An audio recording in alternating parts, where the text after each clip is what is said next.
عامل اساسی که ما شما فعلا گناهان را انجام میدیم چیست؟ نسبت به اونها محبت داریم، خوشایند از برامونی.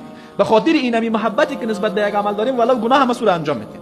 این نشانه ضعف ایمان است و این نشانه ضعف محبت الله است در قلب بنده. انسان هر گناهی را که انجام میده این نشانه چیست؟ ضعف ایمانی است و ضعف ایمانی در نتیجه ضعف محبت نسبت به الله پیدا میشه.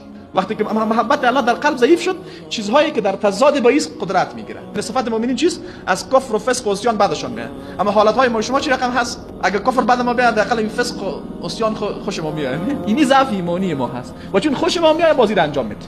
اما وقتی یک نفر ایمان و مفاهیم ایمانی در قلبش خوب قدرتمند جا گرفت، بعد اینا بعدش میاد و زمانی که انسان از عصیان و فسق و کفر وقتی بعدش آمد اینها را انجام نمیده. مواردی که از پیش شما گناه سر میزنه، این گناه به خاطر چیست؟ به خاطر است که ما به او تمایل داریم. یعنی اشتیاق ما را به طرف گناه میکشونه و این اشتراک موارد در نتیجه زینت است که شیطان بر اعمال انسان ها ایجاد میکنه. الله تبارک و تعالی در قرآن کریم میگه که و زین لهم الشیطان اعمالهم. یک عمل اصلا بد است، یعنی تو باید نسبت به او چی داشته باشی؟ اکراه داشته باشی، یا فسق است یا کفر است یا عصیان. اما شیطان این را برای تو چی میکنه؟